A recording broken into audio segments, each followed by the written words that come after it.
No Saber Direito desta semana, Ana Bernal apresenta um curso sobre direito penal. O foco é a Lei Maria da Penha. A professora traz o contexto histórico da lei, fala sobre as medidas protetivas de urgência, os procedimentos penais no atendimento às vítimas, as políticas públicas e as redes de apoio. Veja agora a aula 4.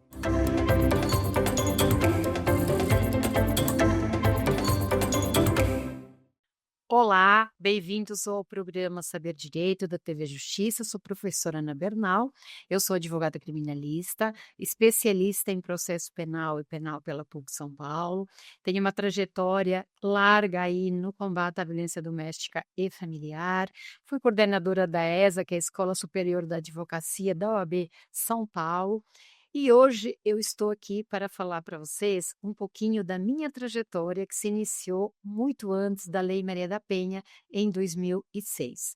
Antes da Lei Maria da Penha, eu tinha uma atuação na área da família, que me escolheu, que eu sempre digo isso, e quando eu era procurada para fazer divórcios com litígio, normalmente eu via a mulher sendo prejudicada na questão patrimonial e não raramente sendo prejudicada também, porque vinha já sofrendo aí algum tipo de violência, ou patrimonial, ou sexual, ou física, ou moral, ou psicológica. E nada podíamos fazer, ou quase nada podíamos fazer. Muitas vezes nós levávamos isso para uma sede de delegacia, mas esses boletins de ocorrência não prosperavam.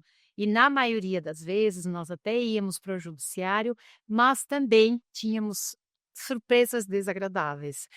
Muitas vezes esses homens faziam aí umas transações penais, uns acordos e saíam pagando tão somente cestas básicas. E éramos sempre questionadas pelas nossas clientes quando nós representávamos: doutora, ele saiu livre na mesma porta que eu. Então isso me trazia uma insatisfação muito grande. E aí eu comecei um voo a solo, como eu costumo dizer, fazendo palestras de conscientização, principalmente nas áreas comunitárias, onde a informação não chegava. Naquela época ainda não tínhamos as redes sociais, na internet não era presente no dia a dia das pessoas, então havia muita falta de informação e eu comecei ministrando palestras nas comunidades. Logo percebi, rapidamente, que uma andorinha só não fazia verão. E foi aí que eu sentei com mais 2 mulheres e propus para elas fazermos um grupo de mulheres que apoia outras mulheres em situação de violência doméstica e familiar. Assim fizemos, fundamos, eu sou cofundadora do grupo Limite do Amor. Esse grupo, como eu citei, foi fundado principalmente com o foco de levar conhecimento de qualidade, em especial pautado na lei, que depois veio a Lei Maria da Penha, então pautado já na Lei Maria da Penha, para que essas mulheres pudessem entender o quão era danoso quando elas não iam atrás dos seus direitos. Fundado o grupo, nós começamos então fazendo palestras, mas não mais de uma forma sozinha, e veio a pandemia em 2019 e tivemos que reformular esse grupo, assim como eu brinco, a toque de caixa, porque nós começamos a receber pedidos de mulheres do Brasil inteiro, inclusive do mundo, pelo Instagram. As mulheres confinadas nos seus lares, todos nós estávamos confinados involuntariamente, mas essas mulheres, muitas delas confinadas com seus agressores. E aí elas começaram a pedir ajudas e nós tivemos que nos readaptar, remodelar o grupo para podermos dar uma ajuda a essas mulheres. E foi nesse sentido que nós formamos o grupo em núcleos. Então formamos o grupo, o núcleo jurídico, onde tem advogadas, o grupo das assistentes sociais, o grupo terapêutico, e começamos a ter atendimentos para essas mulheres para o Brasil inteiro, inclusive até 2 mulheres nos Estados Unidos, uma em Nova Iorque e outra em Nova Jersey, e também em Portugal, onde também é presente a violência doméstica contra a mulher. E hoje, pela experiência que nós adquirimos aí nesse período de confinamento, começamos a fazer tudo praticamente digital, de forma digital, com palestras e também lives no Instagram. E de lá para cá, nós começamos a perceber que nós atingíamos um número muito maior de mulheres. Então, nós alteramos essa forma da nossa atuação, não mais tão física, mas mais virtual, e dessa forma nós conseguimos hoje levar conhecimento de qualidade para várias mulheres que se espalham aí pelo mundo inteiro. A nossa atuação hoje também está muito presente em Portugal, uma das cofundadoras, a Mari Afonso, inclusive lá mora, e também faz um trabalho de prevenção à violência contra a mulher. E digo isso para vocês entenderem a minha frustração quando nós não tínhamos a Lei Maria da Penha, de não conseguirmos efetivamente ajudar essas mulheres. E hoje, apesar de termos, como eu disse em aulas anteriores, uma das melhores e mais modernas leis do mundo, ainda vemos que a sua aplicabilidade não é feita adequadamente. Outras questões podemos colocar aqui também, não só a legislação, nós sabemos que mesmo tendo uma boa legislação, entre a lei e a realidade existe um abismo, mas cabe a nós, a mim e a todos vocês, principalmente aos operadores de direito, diminuir esse abismo. E uma forma de fazermos isso é com informação, é com conhecimento. Então, dentro disso, a nossa aula hoje será sobre políticas públicas, redes de apoio a mulheres em situação de violência doméstica, medidas de prevenção da violência doméstica, acolhimento a essas vítimas, avanços legislativos desde a Lei Maria da Penha. Políticas públicas e medidas de prevenção da violência doméstica são obrigação, como o nome já diz, políticas públicas, é obrigação do Estado, do governo federal, dos municípios, trabalharem, criarem mecanismos para que a lei seja cumprida nesse sentido. Então, a violência doméstica, sabemos, todos nós, que é um problema estrutural, exige sim ações governamentais, sociais, jurídicas, para que possamos prevenir e proteger efetivamente essas vítimas. No Brasil, diversas políticas públicas e medidas preventivas foram implementadas, sim, depois da Lei Maria da Penha, para combater essa triste realidade, mas sabemos que nem todas foram colocadas em prática. Haja vista a quantidade de mulheres que morrem ainda apenas e tão somente por questão de serem mulheres, ou seja, por ódio do gênero feminino, a misoginia. Vivemos aí uma sociedade que ainda é extremamente machista, que valoriza e potencializa o sexo masculino, e aqui eu coloco que não é só aqui no Brasil. Como eu disse, o nosso grupo tem atuação nesses países, principalmente em Portugal, onde vemos também a recorrência muito grande dessa violência contra a mulher. Nomeadamente em Portugal, ainda é um povo também machista. Eu sou portuguesa, embora more aqui no Brasil há muitos mais anos, já não sei se eu sou mais brasileira que portuguesa, mas enfim. Mas lá o povo também carrega, assim como nós brasileiros, como todos os brasileiros aqui, um ranço machista. A sociedade ainda é machista. A sociedade ainda nos fica a sensação muitas vezes que é feita para o homem e não para a mulher. Entretanto, aqui nós temos uma Lei Maria da Penha e as pessoas já começam a se movimentar para que ela seja respeitada. Eu falo já começam, porque quando a gente diz que já se movimenta ou já fez, cria uma sensação de que está tudo feito, não vou mais fazer nada. E não é o que a gente quer e precisa desse combate efetivo e diário. Mas lá, a lei ainda não é tão rigorosa e muitas vezes ainda acontece lá o que aconteceu aqui antes da vigência da nossa Lei Maria da Penha. Ainda é muito comum registros, quando há ligações para a polícia, haver uma resposta no sentido de que é uma briga de homem e de mulher. Como se dizia aqui no Brasil, ou ainda se diz, infelizmente, entre marido e mulher não se mete a colher. Muito bem. A principal legislação no combate à violência doméstica no Brasil, a Lei Maria da Penha, como eu citei. Citei também que é uma das melhores e mais moderna. Quem diz isso não sou eu, é a Organização das Nações Unidas, a qual prevê que, citei já em aulas anteriores, medidas protetivas de urgência para as vítimas, criminalização da violência psicológica e patrimonial, atendimento especializado à mulher vítima de violência doméstica, a lei do feminicídio, a lei 13.104 de 2005. Ela veio e alterou o artigo 121 do Código Penal, incluindo o feminicídio como modalidade de homicídio qualificado, entrando aí no rol dos crimes hediondos, onde a morte da mulher, em razão do gênero, prevê uma pena de reclusão de 12 a 30 anos, podendo ainda ser aumentada de 1/3. Então vejam que se agrava a pena dos homicídios motivados pelo gênero de uma forma alta, porque não é uma pena baixa, não são muitos crimes que nós temos aqui no Brasil com penas tão altas. E por que que isso se fez? Porque era necessário a proteção para essas mulheres que são consideradas vulneráveis. Por que vulneráveis? Porque entre a relação do lar, do homem e da mulher, ainda é o sexo feminino que precisa de uma proteção especial, porque ainda ela é que está em situação de vulnerabilidade. E a lei tem que atender às necessidades. E a necessidade de proteção ainda, e eu digo infelizmente, é da mulher.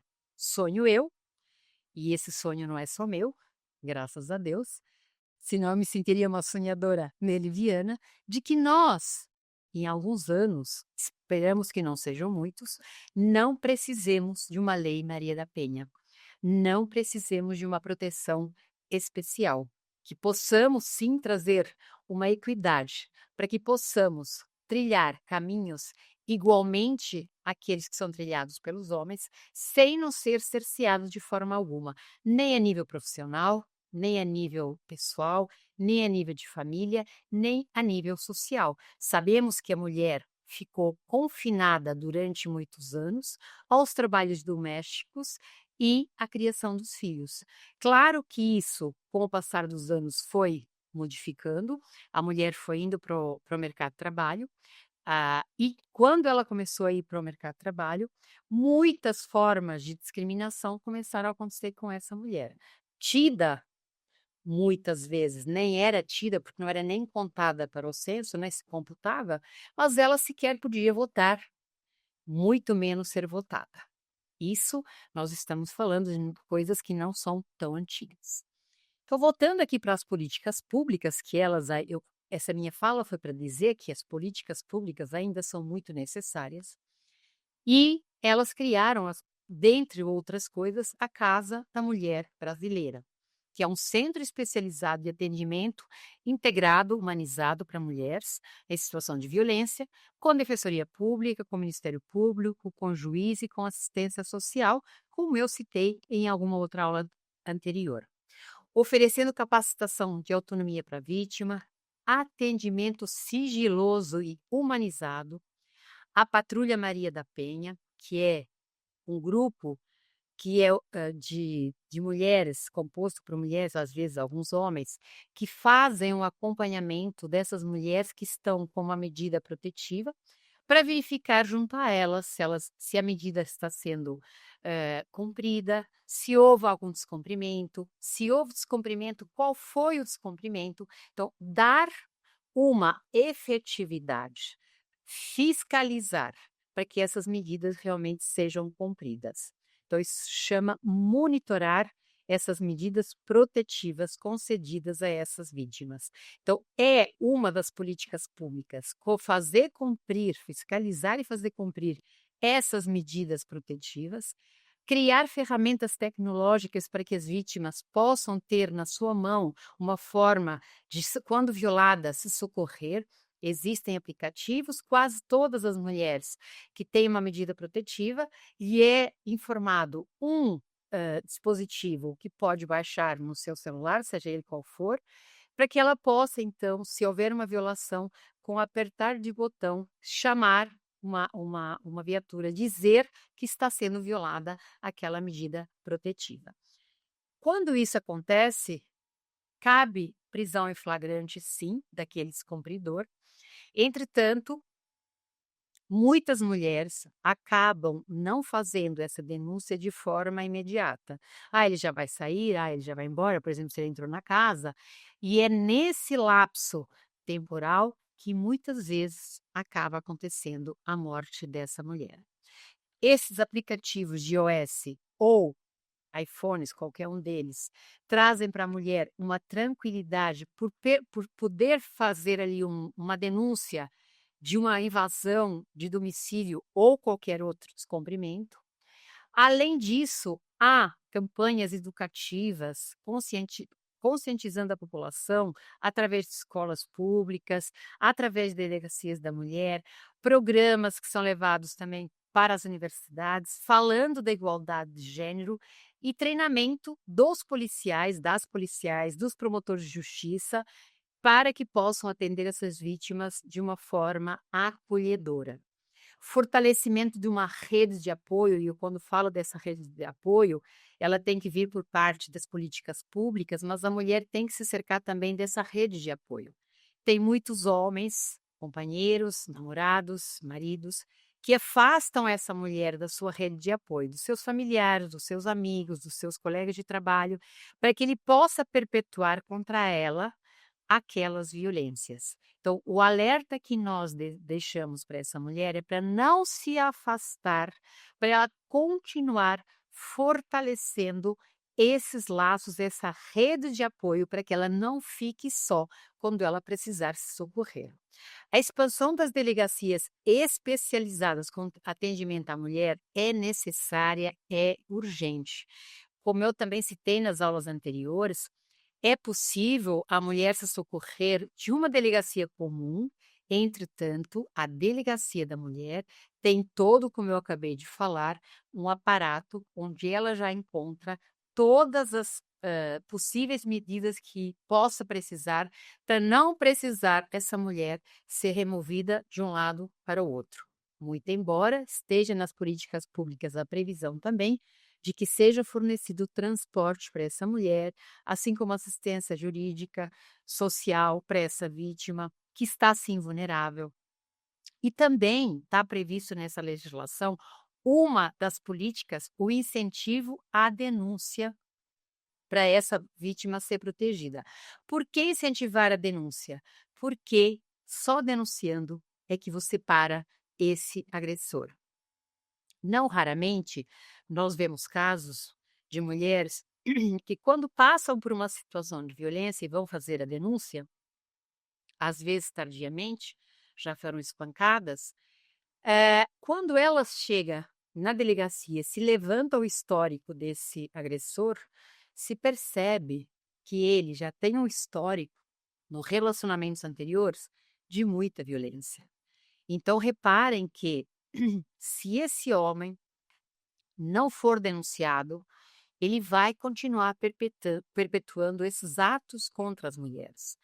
E denunciado tem que se fazer cumprir uma pena, para não acontecer dele continuar se sentindo impune e seguir com essa prática no próximo relacionamento, no outro relacionamento e por aí adiante. Abrindo parênteses aqui, não são todos, mas uma grande maioria, isso são pesquisas que trazem, dos homens que praticam a violência contra a mulher, normalmente viveram em lares de abuso também, onde presenciaram o pai praticando violência contra a mãe, o avô, o tio e por aí vai. Então, isso é muitas vezes a repetição de um padrão. Quando você faz uma punição efetiva desse agressor, você dá a oportunidade de punir claramente, para que ele não continue com essa prática, mas também oportuniza que esse homem se trate, faça uma não só uma reflexão, mas sim entre nos programas de capacitação, para que ele entenda que todas essas práticas elas são impedidas, coibidas pela legislação.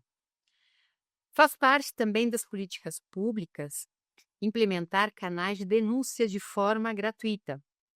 Surgiu o 180, então, que ele é um canal de denúncia sigiloso.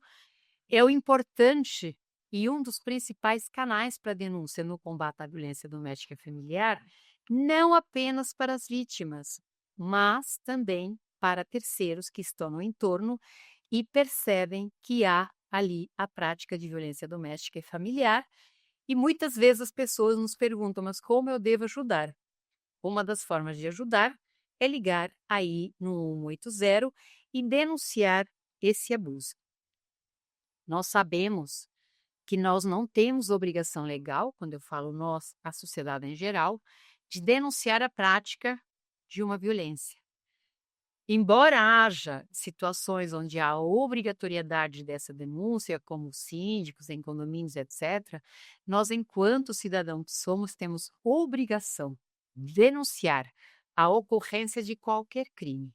Mas mais obrigação nós temos, e aí é um dever moral de denunciar, quando esse crime é praticado com os mais vulneráveis, como, por exemplo, a mulher, o idoso e a criança.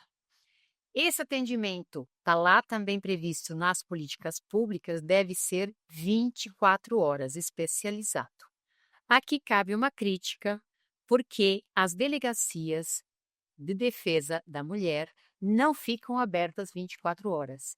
Muito embora esteja previsto na lei que deveríamos ter 24 horas esse atendimento especializado, o que aconteceu, ao menos em São Paulo, durante a pandemia, hoje não é o que se observa. Essas delegacias, muitas delas funcionam de dia, algumas delas em horário comercial, como se houvesse horário para a mulher apanhar.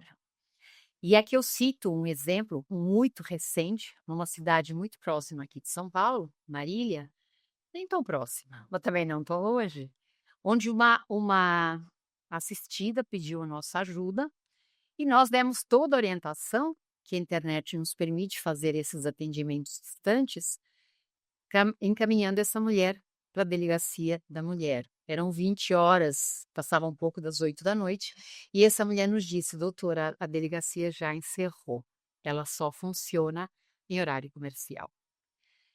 Isso para nós é recebido com muita tristeza. Primeiro, porque faz parte da Lei Maria da Penha, esse funcionamento 24 horas. Segundo, porque está previsto nas políticas públicas que devem ser implementadas. E aí, quando a gente vai tentar entender por que que não funciona, nós nos deparamos com as mais diversas desculpas, que nenhuma para nós é cabível. Então, todos nós, e eu falo sempre isso, e até repetidamente, eu também falei em aulas anteriores, temos o dever de lutar, de combater, de pleitear para que essas políticas públicas sejam efetivamente implementadas de forma integral, como prevê a Lei Maria da Penha. Outra questão que é prevista lá, a garantia do denunciante ser anônima, porque muitas pessoas dizem, não quero me envolver, e de fato, às vezes é complicado você se envolver em umas questões como essas, e eu posso aqui também dar um exemplo muito rápido. Uma cliente nossa estava passando com seu carro na rua, viu o marido, até então não sabia que era marido, viu um homem brigar com uma mulher fora do carro, e ela foi ajudar essa mulher. Quando ela desceu do carro dela e falou para a mulher, venha, entre no meu carro, ela só falou, venha, entre no meu carro, para tirar daquela situação que ela estava apanhando do marido. Só que essa mulher que estava apanhando entrou no carro dessa nossa cliente e esse agressor deu ré no carro da minha cliente quando ela estava do lado de fora, ainda atropelou e hoje ela vive numa cadeira de rodas. Então, sim, temos que ter cautela, a forma como a gente ajuda, mas não é por isso que nós podemos nos calar, não é por isso que nós devemos ser coniventes com a perpetuação dessa violência. Não é por isso que nós não devemos ajudar uma mulher que está em situação de violência doméstica. Então, tem cautela, sim, você pode ligar para 190, pode ligar para 180. Geralmente, na grande maioria das cidades e nas experiências que a gente tem relatadas pelas mulheres, é um socorro que costuma vir muito rápido, mas o que nós não podemos é silenciar, perpetuar que isso continue acontecendo.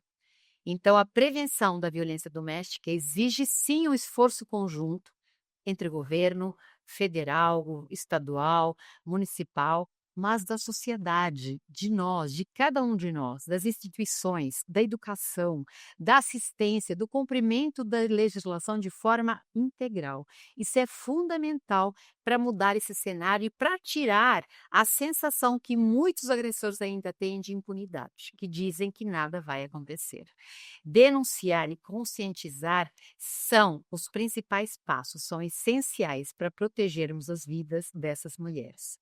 Mulheres morrem todos os dias, mortes anunciadas, que a gente já sabe, que é a violência escalonada, começa com violências mais sutis, até que chega lá na violência física e muitas vezes na morte da mulher.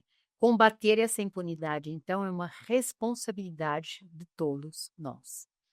Para isso também a mulher pode contar com uma rede de apoio e acolhimento às vítimas, onde é essencial garantir a sua proteção, dando-lhe toda a orientação, seja ela social, psicológica, envolvendo aí todos os órgãos públicos, organizações sociais, canais de denúncia, redes de apoio, tudo isso para salvar vidas.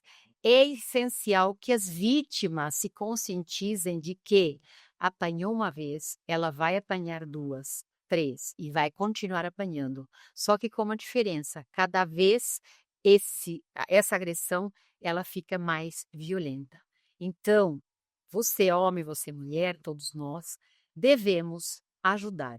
É um dever de cidadão. Quando você se deparar com uma mulher que está em situação de risco, acolha essa mulher. Se você não sabe fazê-lo, procure os grupos, procure a Defensoria Pública, procure a Delegacia da Mulher, ligue para 180. Existe um enorme leque à disposição, não só da mulher, como de um denunciante, para que possa, sim, ter preservado a sua vida muito mais que os seus direitos. São passos fundamentais que todos nós devemos dar.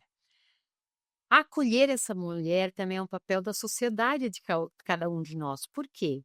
Quando essa mulher chega para perto da gente, ela tem a necessidade ou sente um pouco, se sente com liberdade, digamos assim, para falar, porque na maioria das vezes essa mulher silencia por vergonha, por medo de ser julgada, mas às vezes ela chega num limite. E quando ela chega nesse limite, ela procura as pessoas, ela anuncia, ela começa a falar. E aí o que acontece? Muitas pessoas criticam. Ah, você não casou com ele? Agora aguente. Isso é uma forma de você fechar aquela porta. Então, acolha essa mulher e acredite, o que essa mulher muitas vezes precisa é de ser ouvida, porque a voz dela já foi silenciada há muitos anos. E para isso, as delegacias das mulheres, como eu venho citando nas aulas anteriores, elas têm um papel fundamental, tanto para atendimento humanizado, como para registrarmos boletins de ocorrência, embora ele possa ser feito de forma eletrônica, como para solicitar medidas de urgência protetivas para essa mulher, assistências, tanto nas regiões das delegacias da mulher, como denúncias nas delegacias comuns, a Casa da Mulher Brasileira, apoio integral, como eu já venho citando, cursos de capacitação, referência para a mulher como o CRAS, que são atendimentos especializados para a mulher conseguir cortar esses grilhões, essas amarras e sair do ciclo da violência, dar para essa mulher autonomia, emprego, e acesso a todos os programas que ela tem direito. Hoje existem muitos grupos de apoio a essas mulheres que trabalham de forma voluntária, muitos deles de forma séria, e também ONGs. Então, cabe a nós orientar essa mulher. Às vezes ela parece uma coisa óbvia, parece até clichê, mas não é. A mulher às vezes sequer consegue entender que está num relacionamento abusivo. Muitas vezes essa mulher não só viveu numa relação abusiva na infância, entende isso como natural, mas muitas vezes também há uma violência mútua. As agressões verbais são mútuas, a agressão psicológica é mútua, porque a relação já está tão conturbada que já está tudo num ambiente, num ciclo tão poluído de abuso que não se consegue mais fazer essa mulher entender que aquilo é uma relação abusiva. E muitas vezes, quando nós verbalizamos que ela está numa relação abusiva, ela também diz, mas eu também pratico esses abusos. Porque ela entende que o fato dela revidar aquilo que lhe é perpetuado é uma forma que ela também está praticando, não deixa de sê-lo. Mas nós não podemos esquecer, e a Lei Maria da Penha está aí para nos lembrar disso, quem precisa da proteção nessa relação é a mulher, porque é ela que é a mais vulnerável nessa relação. Denuncie, como a gente já falou, em todos os canais. O Disque 100 também recebe denúncias, inclusive denúncias violando os direitos humanos. E sim, a violência contra a mulher é uma violação aos direitos humanos. Os aplicativos em muitos estados têm, nos estados chama SOS Mulher, em outros estados tem outro nome. Mas deixamos registrada aqui a importância dessa rede de apoio, a importância de romper com esse ciclo de violência, de quebrar com essas questões, de liberar essa mulher dessas amarras, dessas opressões, dessas restrições. Para isso, ela precisa que sejam todas as medidas que o Estado se obrigou por uma legislação, que é a Lei Maria da Penha, para que oportunize essas mulheres e garanta a essas mulheres uma denúncia, sem ela mesmo vir a ser punida. Não raramente, mesmo ainda hoje, com a Lei Maria da Penha em vigor desde 2006, vemos a mulher sendo tratada ela como a culpada. Isso ocorre muito em especial nos crimes de violência sexual. Mas não apenas neles. Muitas vezes essa mulher é revitimizada em sede de delegacia, não raramente no judiciário, como nós falaremos até de uma legislação que surgiu depois da Lei Maria da Penha, justamente para proteger a mulher quando ela vai para uma esfera judicial, para que ela não seja aí revitimizada. Avanços legislativos depois da Lei Maria da Penha. A Lei Maria da Penha, 11.340/2006, sim, foi um marco no combate à violência doméstica contra a mulher no Brasil. Desde a sua promulgação, diversas outras leis criadas vieram para proteger, para fortalecer essas vítimas, endurecer as punições contra esses agressores. Uma das leis que eu posso citar, talvez a mais importante, a Lei do Feminicídio, a 13.104 de 2015.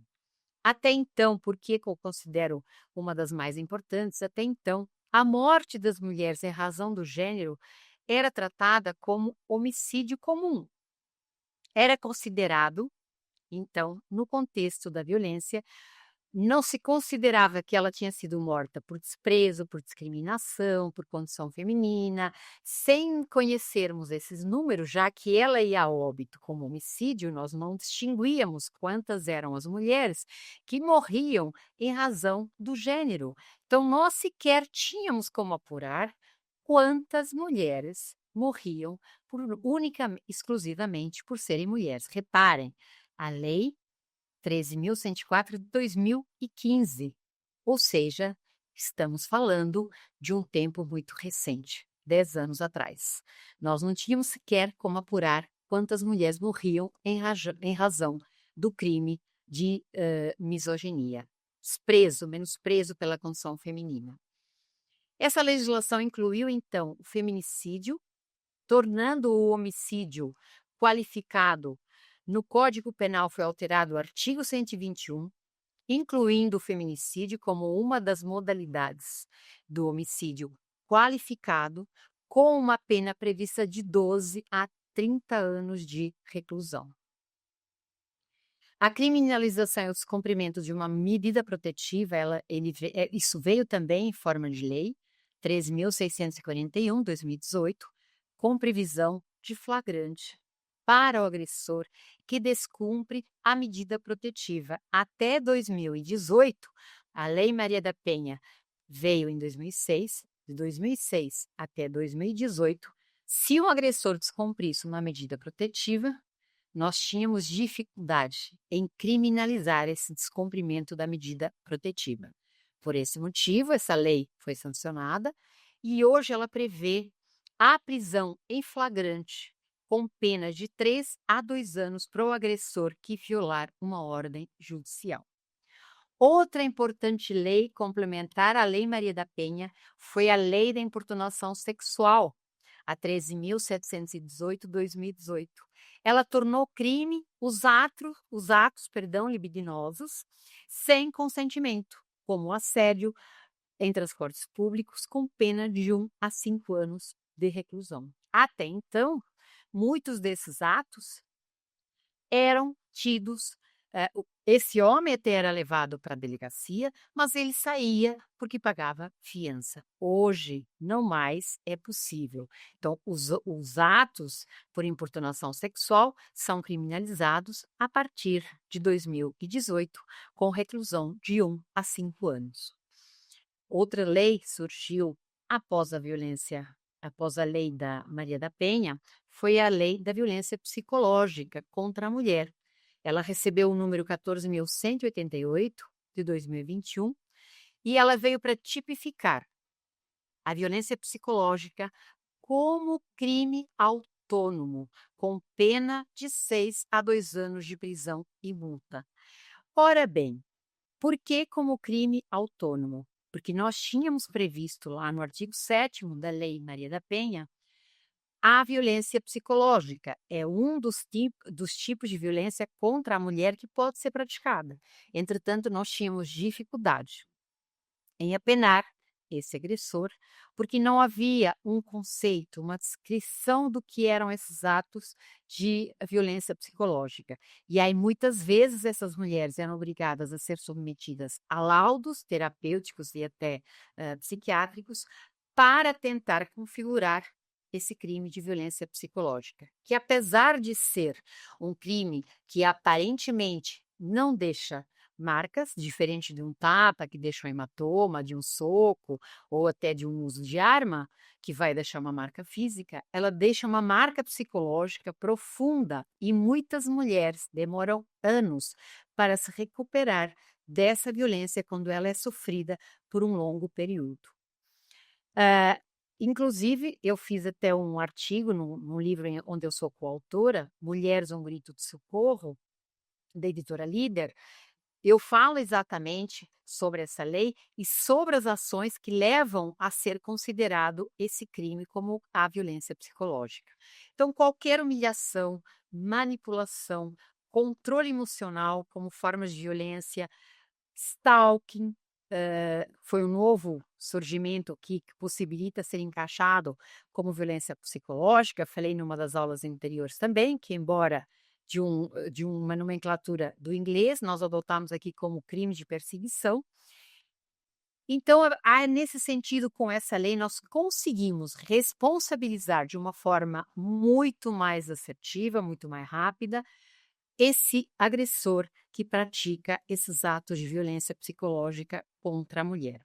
Outra lei importante, a 14.245/2021, foi a Lei Mariana Ferrer, que acho que todos ou a maioria lembram, daquela menina que foi revitimizada em sede de delegacia, em sede de judiciário. Todos ou a maioria de nós ouviu quando essa menina, era uma menina ainda, foi para o judiciário e ela ouvia impropérios no sentido de dizer para ela que ela teria provocado o que ela provocou, que ela teria usado de roupas muito sensuais e outras coisas mais, ou seja, ela voltou a ser vítima em sede de delegacia e em sede judicial. E para que isso não acontecesse mais, se proibiu essa revitimização de mulheres em julgamentos, garantindo que essas vítimas de crimes sexuais sejam tratadas com respeito no processo judicial, que é o mínimo que a mulher que já veio de um sofrimento, talvez para nós mulheres, acredito eu, uma das maiores dores da mulher é ser vítima de um crime sexual e ela não se ver novamente sendo vítima lá no judiciário ainda depois de tudo que ela já vem sofrendo. Então, essa foi uma lei também que foi importante para proibir essas práticas no judiciário. A mulher também tem prioridade nos processos de violência doméstica. É a Lei 14.550/2023. Determina que as ações penais contra agressores tenham um trâmite prioritário, evitando atrasos na punição e na concessão das medidas protetivas. Então, vejam que todas essas leis que vão sendo criadas depois da Lei Maria da Penha, elas vêm para permitir que a mulher possa denunciar sem ser punida, possa ser vítima, não que seja o lugar que ela deve estar, mas ela possa ser tratada com respeito, que é isso que se espera, e não que seja tratada como culpada.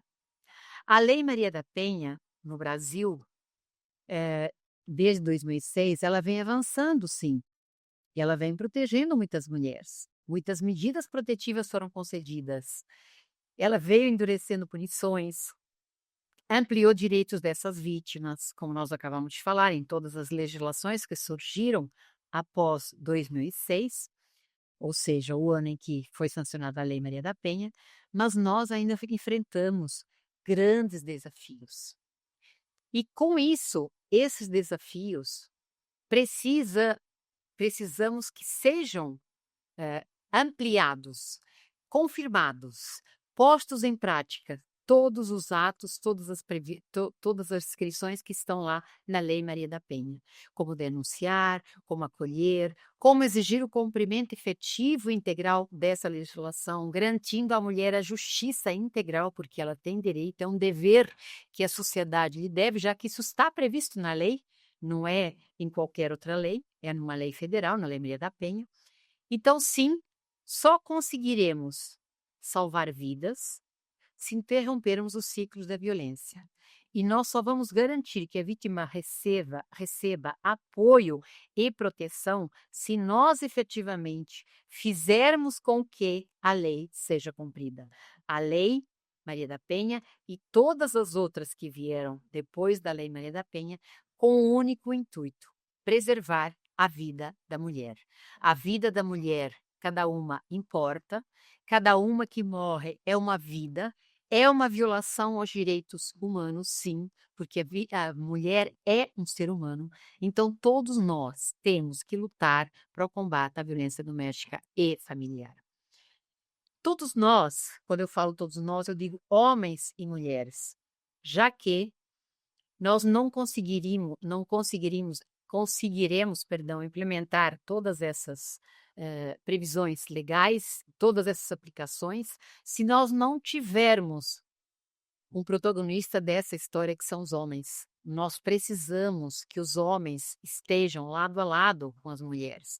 Nós precisamos que nós todos cobremos os governos, cobremos os municípios, os estados, para que ponham em prática todas as legislações sem omissão de qualquer uma delas. Elas estão relacionadas nessas legislações todas que eu acabei de citar, pelo motivo que a mulher ainda é a pessoa vulnerável na relação e precisa sim de apoio e precisa sim de suporte. Então, não podemos esquecer que todos e todas estamos imbuídos, ou devíamos estar, na preservação dos direitos das mulheres, na preservação dos direitos humanos e na preservação de vidas.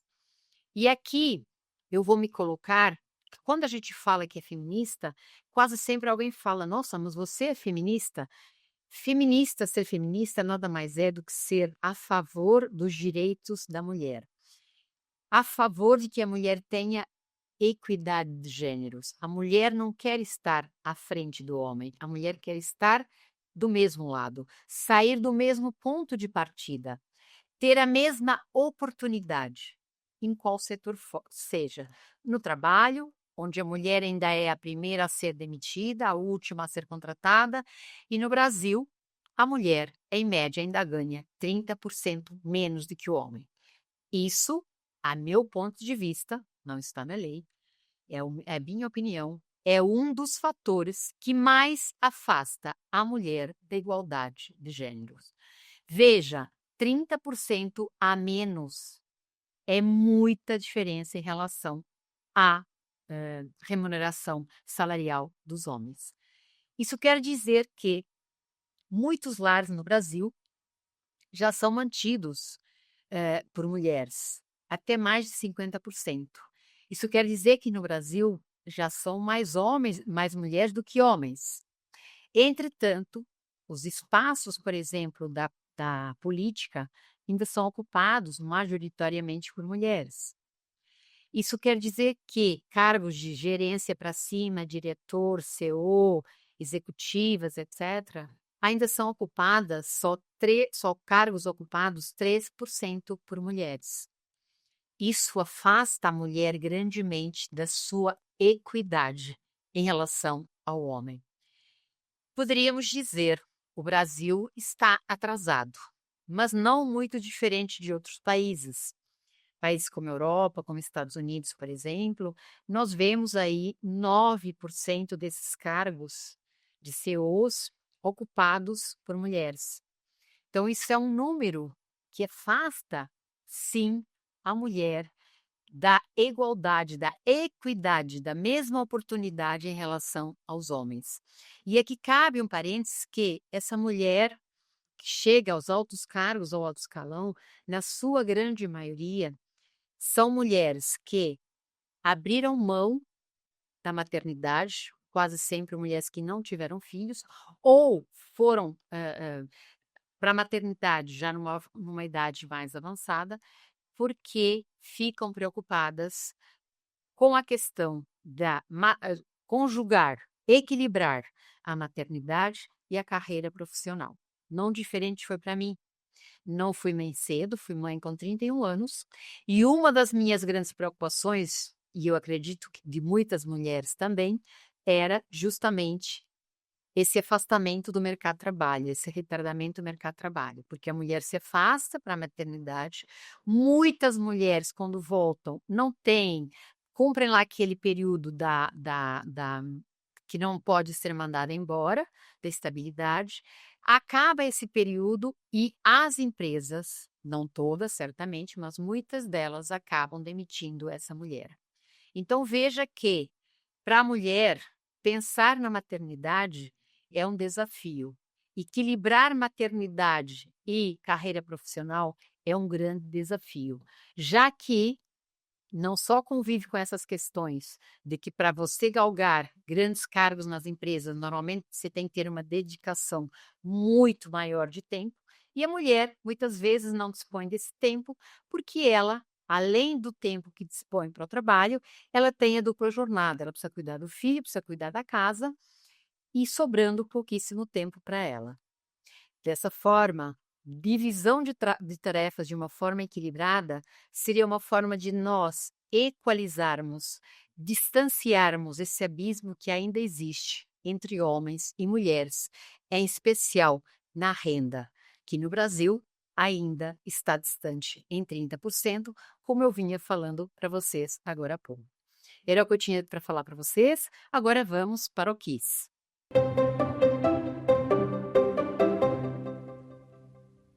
Uma das políticas públicas adotada e desenvolvida pelo governo federal na prevenção da violência doméstica foi Disque 190, Disque 180, implementação dos juizados especiais cíveis.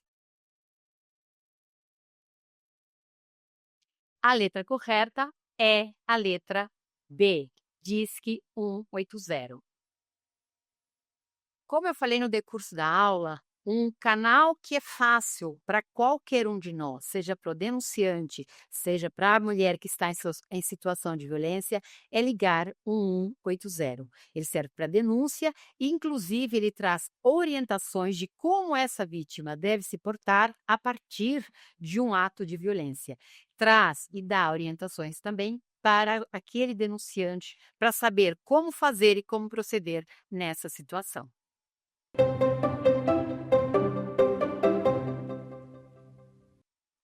Após a promulgação da Lei Maria da Penha em 2015, houve uma importante lei que alterou o artigo 121 do Código Penal.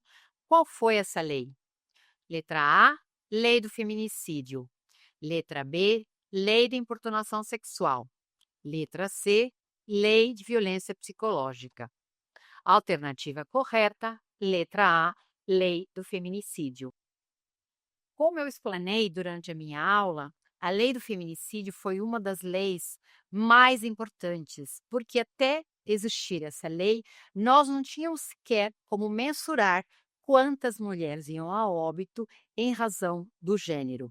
A partir da Lei do Feminicídio, nós hoje temos como mensurar. Existe um sistema que é chamado de SIM, Sistema de Informação de Mortes, onde desse sistema são extraídos os números das mulheres que são mortas em razão do gênero. Nós só conseguimos mudar aquilo que nós conhecemos. Então, sem essa lei, nós não teríamos sequer como mensurar quantas mulheres iam a óbito em razão do gênero.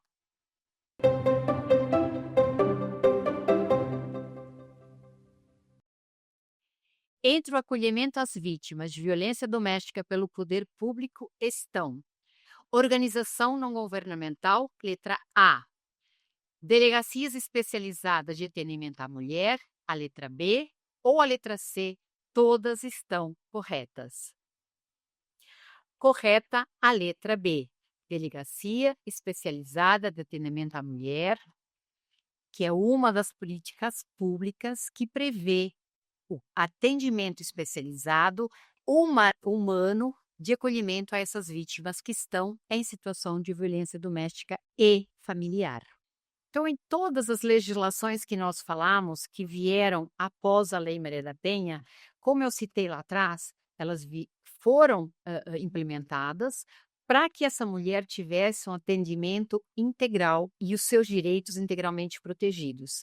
Como eu já citei, a Lei de Feminicídio é uma das mais importantes. O SIM, Sistema de Informação de Morte, só é abastecido após a Lei de Feminicídio. Antes disso, nós sequer podíamos mensurar quantas mortes nós tínhamos. E cito também como muito importante a Lei de Violência Psicológica, que hoje, após essa legislação, conseguimos tranquilamente, nós, enquanto advogados, orientar a nossa cliente a ir na delegacia, a pedir uma medida protetiva de urgência em razão da violência doméstica e familiar e psicológica. Como também citei, apesar de ser muito sutil, apesar de ser sem marcas aparentes, ela traz um dano imensurável para a mulher que fica persistentemente submetida a essas ações. Cito alguns exemplos onde são usados violências psicológicas contra a mulher, uma forma de machucá-la sem sequer deixar denúncias, sem deixar marcas aparentes. Esse foi o conteúdo que tínhamos para hoje. Siga nas redes sociais, advogada Ana Bernal no LinkedIn e no Facebook. Siga também TV Justiça Mais no aplicativo para mais conteúdos de qualidade. Nos vemos na próxima aula. Até breve! Quer dar alguma sugestão de tema para os cursos do Saber Direito? Então mande um e-mail para a gente, saberdireito@stf.jus.br. Você também pode estudar pela internet. Acesse o nosso site radioetvjustiça.jus.br ou pode rever as aulas no canal do YouTube, @Rádio e TV Justiça.